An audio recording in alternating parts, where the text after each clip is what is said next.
She never meant for anyone to see the scars, least of all him, because those marks were not wounds in the ordinary sense, but something far worse, something deliberate, something that carried meaning. And if the Duke of Ashbourne ever understood what they truly were, it would not just change her life, it would unravel his entire world. And yet on the coldest night of that winter, in the quiet kitchen of a house that had always swallowed secrets whole, he did see them, and neither of them would ever be the same again. Eliza Hart had long ago mastered the art of silence, not the simple kind that comes from keeping one's voice low, but the deeper, practiced absence of sound that allows a person to exist without leaving any trace at all, because she had learned as a child that in great houses like Ashbourne Hall, noise traveled in ways people did not understand, that a single misplaced breath could carry through corridors and under doors and into ears that were not meant to hear it. And she had once made that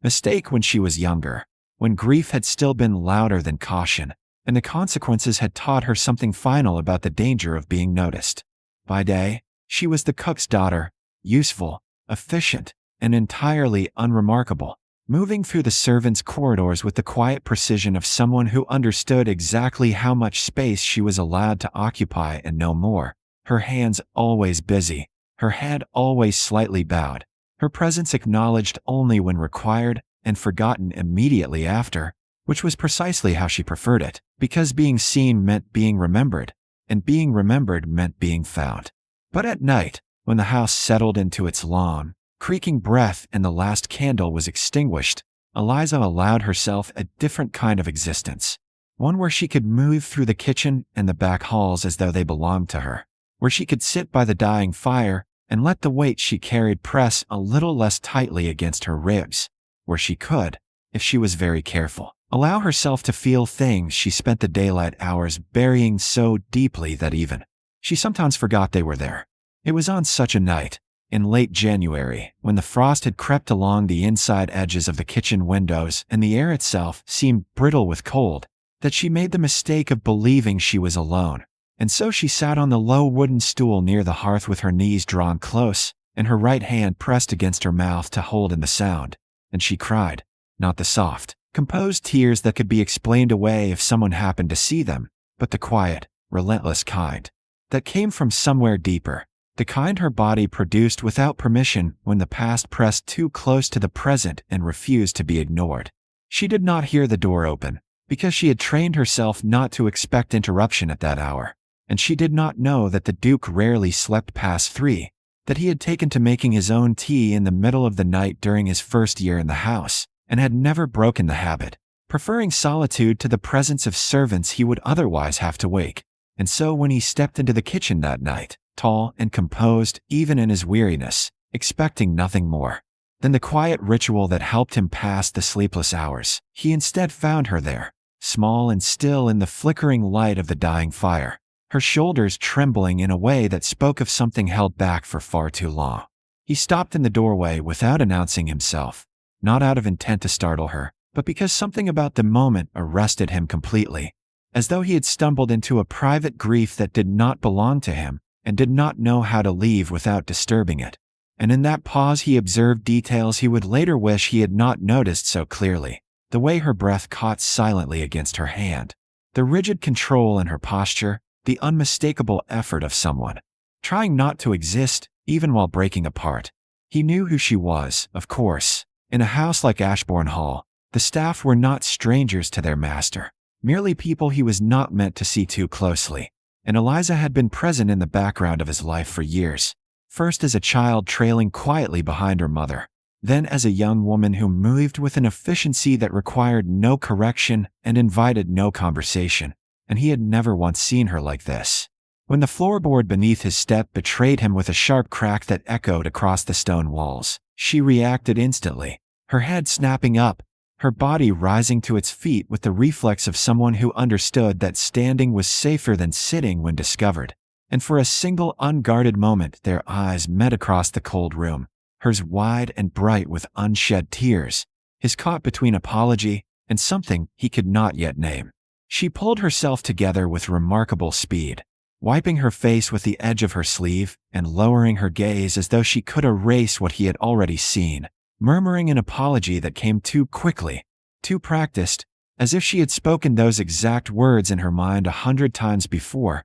and it was in that movement, in that hurried attempt to compose herself, that her sleeve slipped just enough to reveal what should never have been visible, a narrow stretch of pale skin at her wrist marked by something that did not belong there. Not a single scar, but a series of fine, deliberate lines arranged in a pattern too precise to be accidental, too controlled to be the result of chaos. And before she could stop herself, before she could pull the fabric back down and hide it again, the Duke saw it clearly, long enough for recognition to form without understanding, long enough to know that what he had glimpsed was not the remnant of a simple injury, but something else entirely, something intentional. She yanked the sleeve down immediately, her hand curling inward as though to shield it further, and the shift in her demeanor was immediate and absolute, the fragile openness of her grief snapping shut behind a wall of practiced composure, so complete it was almost frightening. And she repeated her apology with greater steadiness,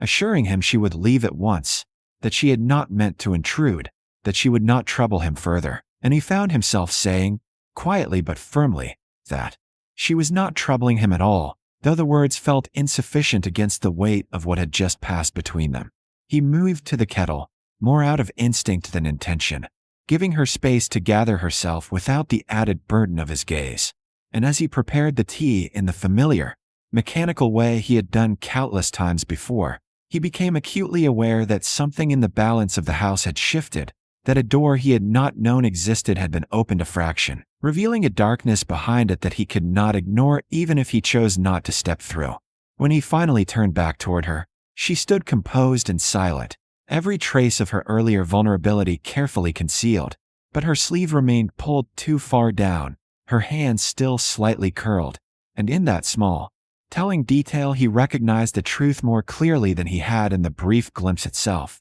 that whatever those marks were, they were not meant to be seen, not by him, not by anyone, and the effort she had made to keep them hidden spoke of a fear that went far beyond embarrassment or shame. They drank their tea in a quiet that was not entirely comfortable, but not entirely strained either, a fragile understanding settling between them without words. And when she finally left the kitchen, her steps as silent as ever, the Duke remained seated for a long time, staring into the fire as it burned low, turning over the image in his mind with a growing sense of unease, because he had lived long enough among power and privilege to recognize when something had been done deliberately to another human being. In the pattern of those scars carried a meaning he did not yet understand but knew, with a certainty that settled deep in his chest, was far more dangerous than it first appeared. And as the wind pressed softly against the frost-covered windows and the great house settled into its restless sleep, he realized that whatever secret Eliza Hart was carrying beneath those carefully hidden sleeves, it had already begun to reach for him, and he had no idea what it would cost either of them when it finally did. She had never intended to tell him anything, because silence had always been the only thing that kept her safe. But the moment Lord Halvern stepped into Ashbourne Hall, the past she had buried for 4 years rose up with a force she could not control, and the Duke saw it. Not the memory itself, but the way it hollowed her out completely. No one else noticed when she stilled in the entrance hall, her hands frozen mid-motion, her breath caught somewhere too tight to release, but he did, because he had been watching her ever since that night in the kitchen, ever since he had glimpsed something on her wrist that had not looked like an accident. Halvern's charm filled the room easily, his voice smooth, his smile practiced, and when his eyes passed over Eliza, they did not linger, but there was the smallest flicker of recognition, enough to confirm what she already knew. He remembered, and he knew she would stay silent. From that moment, the Duke's unease sharpened into something more deliberate, and he began to notice everything. The way Eliza avoided certain corridors, the way her gloved hands never moved freely when Halvern was near, the way she seemed to disappear inside herself whenever his presence touched a room. It was in the linen room, days later, that the truth finally forced its way into the open, when her glove caught and slipped just enough to reveal the scars fully in the cold afternoon light. No longer a fleeting glimpse, but a clear, undeniable pattern. Thin, deliberate lines etched into her skin with precision, repeated too carefully to be random. She saw him see them, And for a moment something like shame flickered across her face, but it did not hold. Instead, she straightened, pulling the glove back into place slowly, refusing to retreat this time. The Duke did not move closer. He sat instead, lowering himself into the chair by the window, removing the distance of rank between them, and said only that she did not have to explain anything.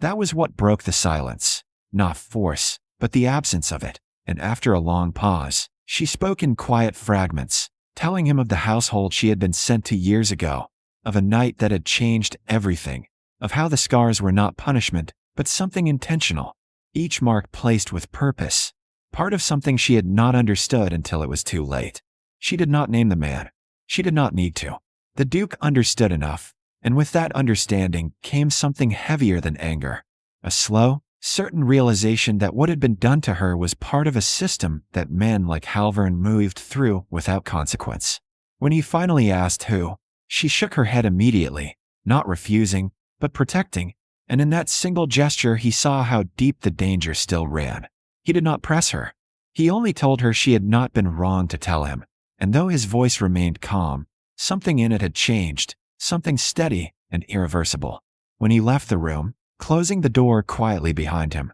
Eliza stood alone, her hand resting over the hidden scars, knowing with a certainty that unsettled her more than fear that the truth was no longer hers alone, and that the Duke, whether she wanted it or not, was already deciding what it would cost to answer it. He never told her what he did after that day, and Eliza never asked, but the world around Lord Halvern began to shift in ways too precise to be coincidence. Invitations quietly withdrawn, alliances cooling, opportunities slipping just out of reach, until the effortless confidence he carried started to crack at the edges. Nothing was said openly, no accusations made, but the ground beneath him moved all the same, and within weeks he left Ashbourne Hall earlier than planned, his charm intact but strained, his departure too sudden to be entirely voluntary. Eliza watched his carriage disappear from the far end of the hall, her hands still at her sides, not curled inward as they once had been, and for a long moment she simply stood there, as if waiting for the fear to return, for the world to correct itself and remind her that nothing had really changed, but it didn't. The house settled into a quieter rhythm, and slowly, almost without noticing, she began to breathe differently, the constant vigilance easing in ways she had not thought possible. The Duke never spoke of Halvern, never claimed what he had done, and never tried to position himself as her savior, and it was that restraint that mattered most, because he did not treat her as something broken to be fixed, but as someone who had endured and continued anyway. Trust came gradually, in small, ordinary moments, a shared silence that felt safe, a conversation that did not demand anything in return, and over time she realized she was no longer waiting for something to go wrong. One evening, sitting across from him in the quiet of the library, she understood it fully, the absence of fear where it had once lived, and she told him simply that she was not afraid anymore. He did not promise anything, did not try to define it, only met her words with a quiet understanding that asked nothing further. The scars did not fade, but they no longer belonged to the past in the same way. They were no longer something that controlled her, and for the first time, they felt like they were hers alone. And in that quiet, steady change, Eliza found something she had never expected to have again. Not safety given by someone else, but something she had claimed for herself, and that, more than anything, was enough.